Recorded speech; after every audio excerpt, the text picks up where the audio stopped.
44 pieces of fan fiction. Can we sort by, like, rating? There's one called Mizar 3. One chapter, 2,000 words. The Super Saiya Tribal, a 5-chapter, 4,000 word one. It was cancelled. Juno's Disco Fever. Let's see. Jet Force Gemini, The New Recruit. Jet Force Gemini Remnants. The Transwarp Effect. The High School Experience. Oh god. We all knew the Jet Force team when they were famous, but what about when they were in high school? It seems like not even then they could have a moment of rest, ...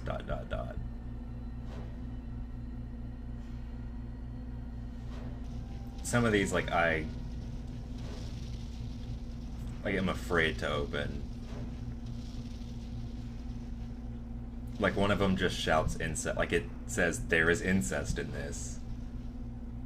Just like, no. This shouldn't exist. Get rid of this. I don't know, I want to find a real good one to start this off with. Lupus on the trail. Lupus goes to the dog show. Why? The Evil Brotherhood of Tribals. The Sound of Death. Okay. I guess these are sorted by the date they were published. This one's from like 2001. Oh my god, the rampant like spelling errors and terrible editing. Oh, this one's gonna be fun to read. So the short story that's been selected for the next cutscene is The Sound of Death by Mistress Charizard, aka Kazooie Girl. The summary is, Vela keeps losing everything, her parents, her dog, and even her brother. Please read it, will make you sad, I know it will. And for the misspelled words that are riddled throughout this, I'm going to try to pronounce them as they're written. I'm going to do my best. Can't make any promises. The Sound of Death by Kazooie Girl. I don't own JFG, don't sew me, SEW. It was a year since Juno's and Vela's parents died. Now they are 16 and part of the Jet Force. Right now they are in their ship just walking around bored. Fainally, Juno said something. Hey Vela, what, space cadet? Well, I was just wondering, since it's been a year now after Mom and Dad died, we should get over it. But Juno, we can't just get over it. That's the reason we are part of the Jet Force, stupid. Oh yeah, I forgot. Happy face. Vela's face was full of anger. You stupid bastard, all caps, she screamed. Damned Vela, I was just playing around, he said, trying to calm her down. Whatever, little bro. Why do you call me little bro, Vela said. Because I am 7 minutes older than you, ha. Juno smirked so. Anyways, Juno, I need to ask you something, Vela questioned. Yeah? Why do we have to wear these cheesy uniforms? Hey Vela, I think they are cool. Okay, whatever you say, Space Cadet. Stop calling me Space Cadet. I'm not going to stop you look like one. Well, you know what you look like. You look, Vela, like a cheap whore. Hey, at least I don't drink coffee like it stunts your growth. You going to be a midget. Shut up, bitch. Make me. Suddenly Lupus barges in the cockpit after hearing yelling. Stop, you guys, he growled. Now both of you apologize. Vela pointed out, you ain't our mama, Lupus. Just do it, in all caps he said, baring his teeth. Vela, I'm sorry, Juno apologized. Yeah, me too. Okay, you guys, we need to get going to Mizar's palace and kill him. You guys take forever. They arrived at Mizar's palace, and Avalon, the tribal, was there waiting for them. She is a 17-year-old who was protesting for tribal rights. When Fainali drones locked her in the mine because of it, then she escaped with an X from the mine and was founded by Jet Force Gemini. Now she works with the Jet Force. She looks like the tribal Vela turns into. And that's the only thing that's had quotation marks this entire time, not even the dialogue. Hi guys, she said, with a pistol in her hand, ready to tyremeate Mizar. Yeah, all of them said, getting their guns out.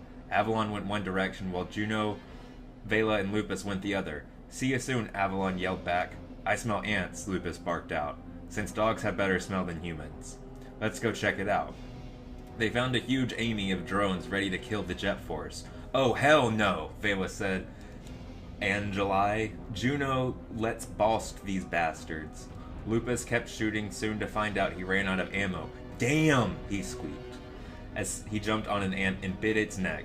Juno, we got to help Lupus. He'll be fine, Juno yelled back, as he killed 10 drones in a row. Lupus was getting tired of dog-fight combat, and to his surprise, a drone shoot him in the leg. He growled as he chased after it, but it was a trap. 15 drones were in a circle around the poor mutt. They shot him 50 times. He whined tremendously at all his blood loss and dropped cold on the glass floor.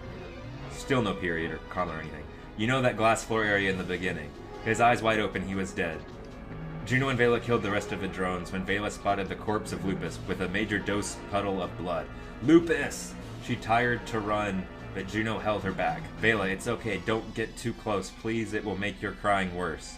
Vela started, but he was our best friend, a dog, our little dog. She turned to Juno, her eyes full of tears, and he huged him.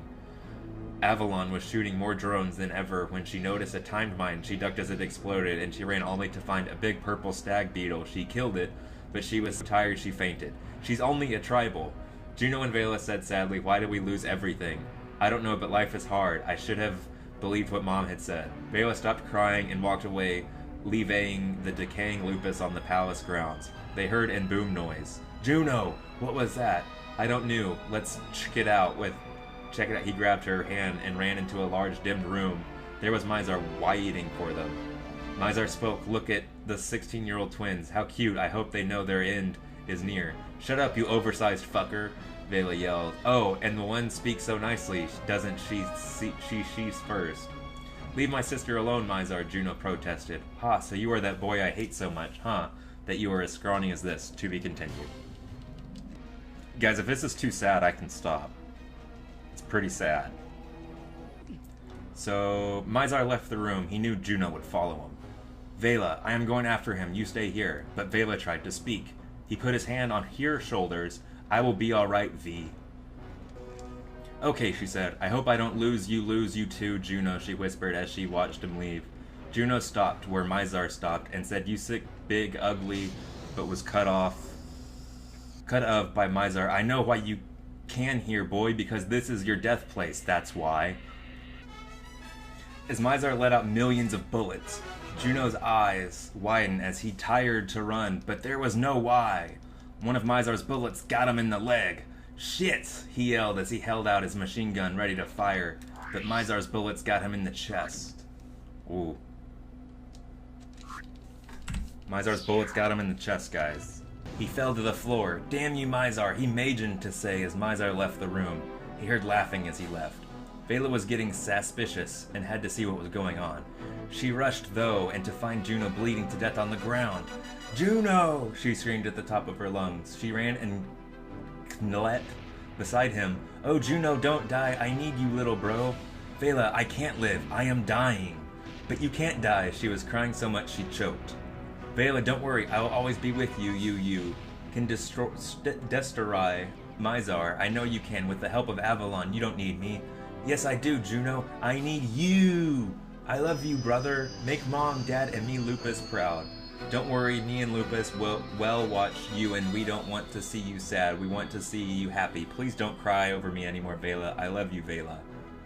Juno, don't go. Juno!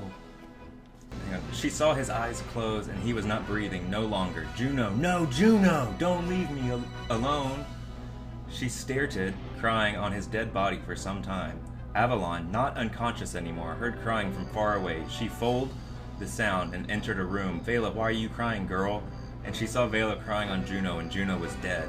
Oh, Vela, I am so sorry. I also saw Lupus out there, too. Don't remind me, Avalon, Vela said, choking on her tears.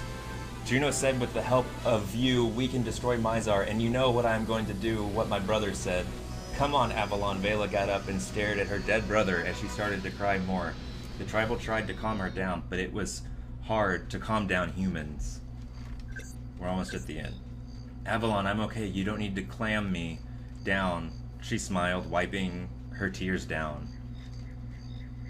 Avalon was ready to destroy Mizar for what he did to her friend, and said, "Come on, Vela girl, let's go destroy that fucker for what he did."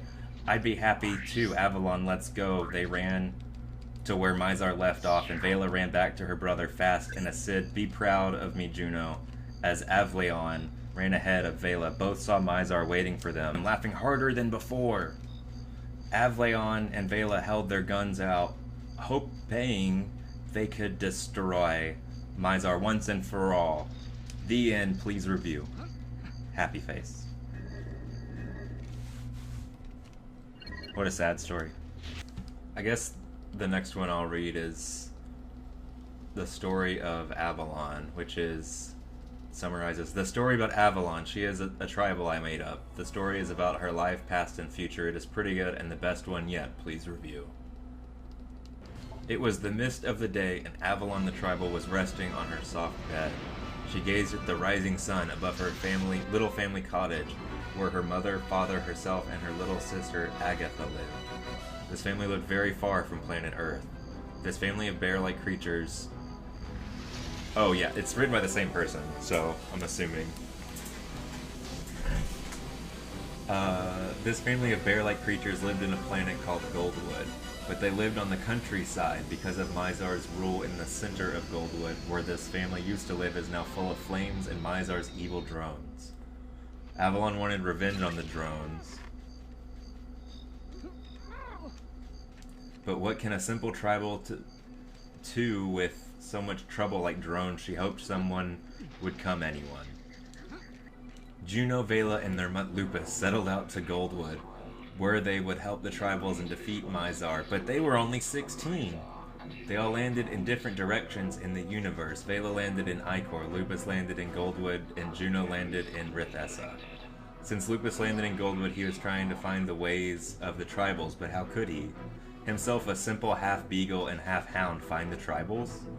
Suddenly he heard crying. He saw a small tribal child crying. It appeared to be a baby. Flames were surrounding it as it whined and tears flung out of its eye sockets. Lupus dashed cowardly to the child and said gently, "Everything is going to be all right."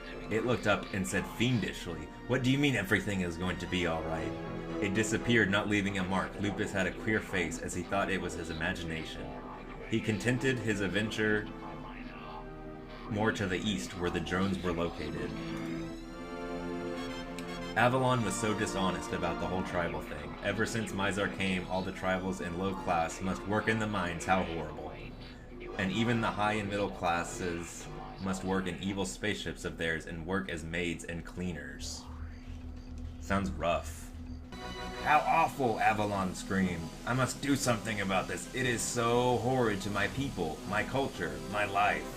Avalon got out of bed, brushed her teeth, put on her favorite dress, her green and pink one. She looks exactly like the tribal Vela turns into. She stomped out of the house, unaware of what she was doing. She ventured out of the country, trying to get to the center of Goldwood to do some protesting in the area. She hopes her protesting will work. For some reason, she knows it will not work at all. After her exhausting walk to the center of Glodwood, and it actually spoke. God damn it. She finds something horrid. The whole area is blemished with evil. Tribals running about with drones behind them, shooting them to pieces. "Oh God!" Avalon screamed. A drone spotted her and gave an evil grin. "We have not seen you before. Looks like you belong in the mine with the others. Leave me alone and the rest of the tribals. We have not done anything to harm you. Heh heh heh. Looks like we got another one, boss," the ant said with envy. What has become of Glodwood? Yeah, a lot of her descriptors are like really not. "Well, I can see that. Take her away," said a big green ant. "He must be the commander of these horrible creatures, Avalon." Yeah, I guess that she could say that softly to herself.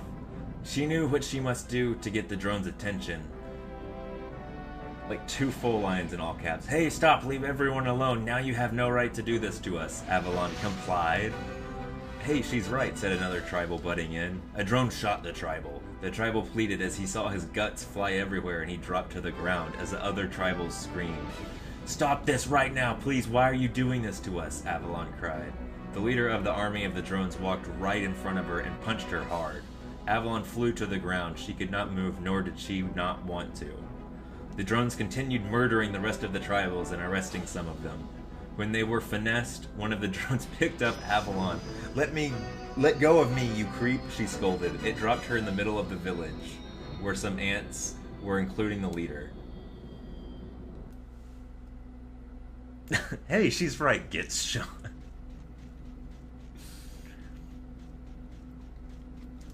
And then immediately she says, "You can't treat us this way, it's awful, I won't stand for it," she complied, instead of complain. The leader says, "Well, my furry friend, you better stop fighting with the law or you will face the consequences." The leader yelled. "I am sorry," Avalon began, "but why are you doing this to my culture? What did we do?"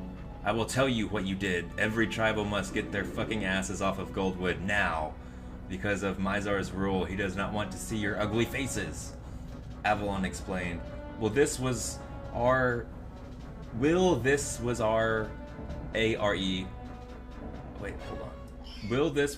planet first that stupid Mizar should get of our planet. It is not yours. You don't have a right to do this, and besides, who says we should get off of our own planet? We have a right. The leader smiled. Mizar said so. Avalon gave a harsh look at him.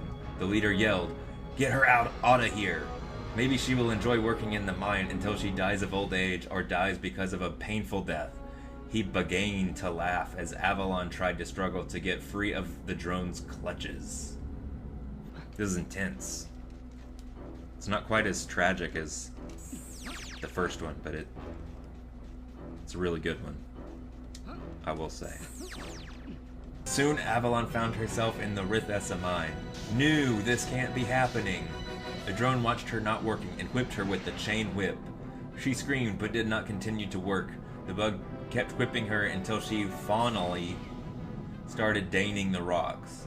She saw so many injured tribals working. One had lost an eye, another had a huge gash on her side, and she saw another coughing up blood.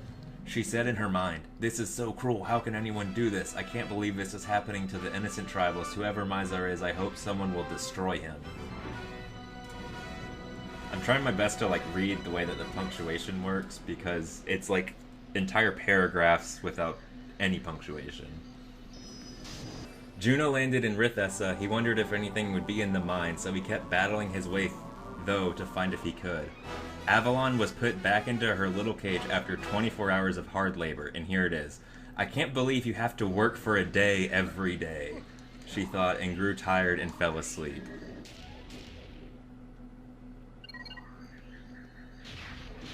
Work for a day every day.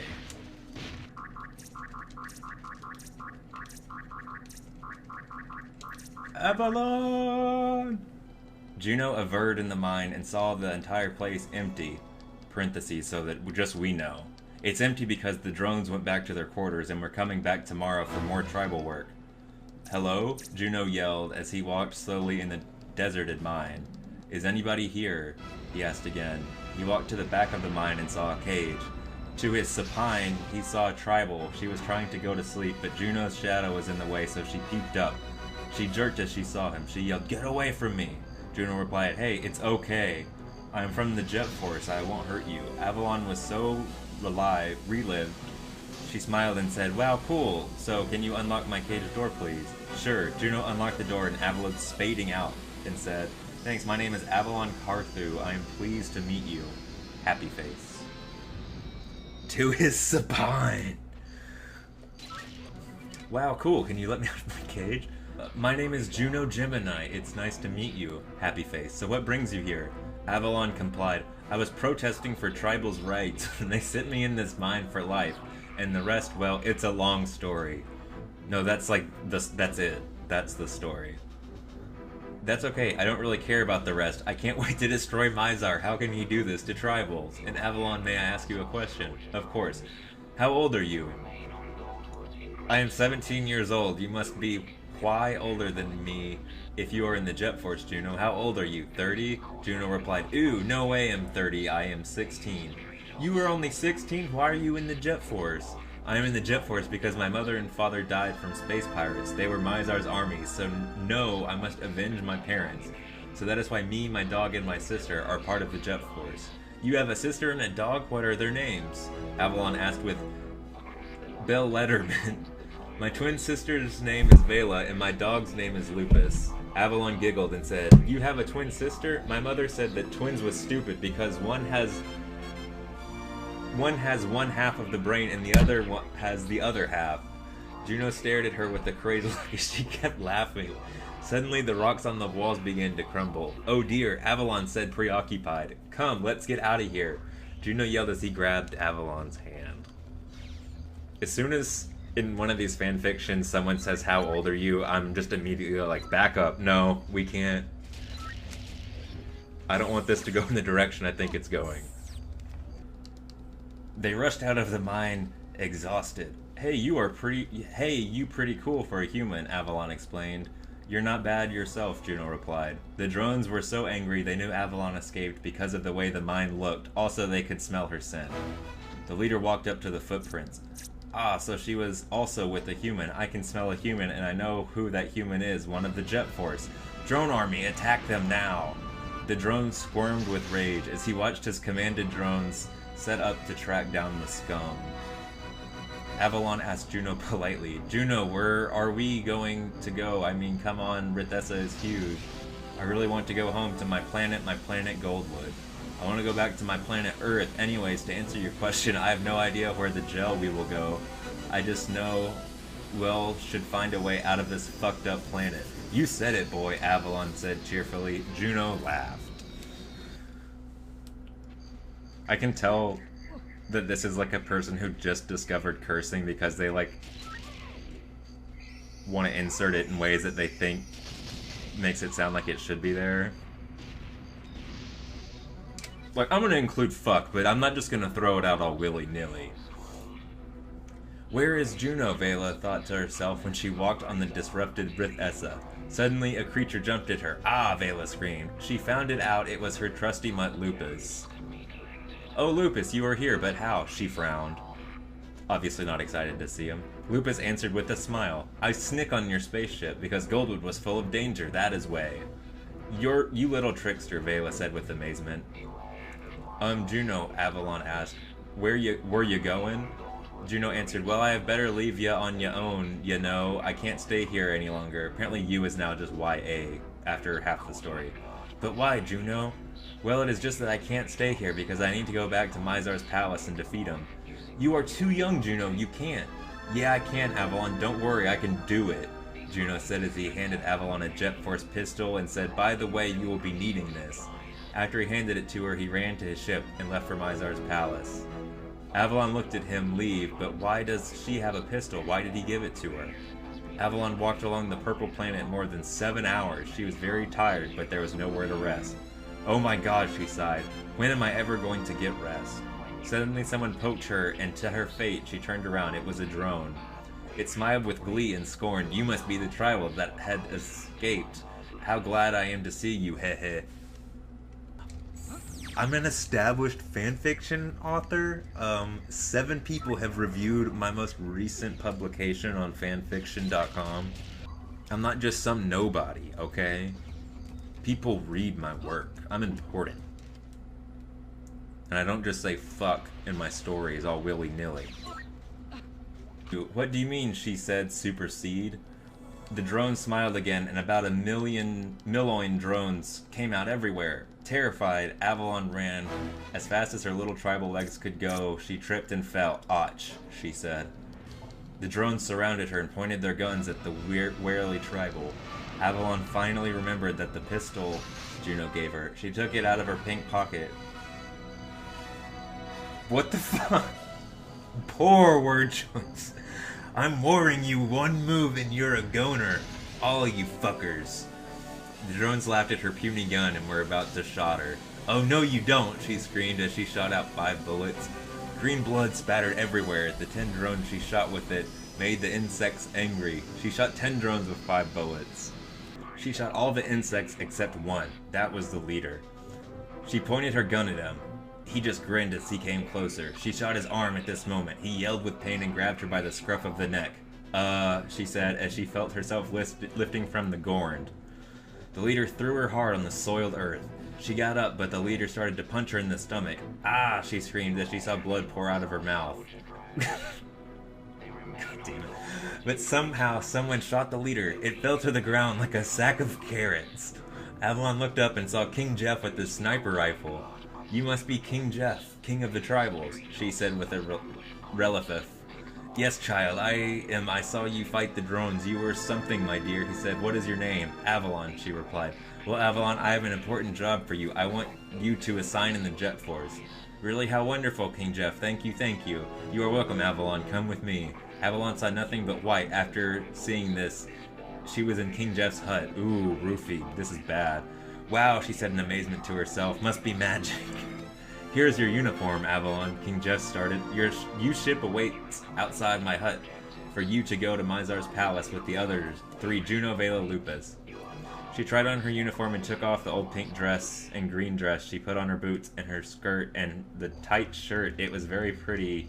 The skirt was pink. Pulled the gun out of her pink pocket. God damn it. I look beautiful, she said. She took out her pistol and was ready to go. She bade farewell the Jeff and set out for Mizar's palace in her black ship. The end. I guess that's how she ended up in Mizar's palace when Juno and Lupus die.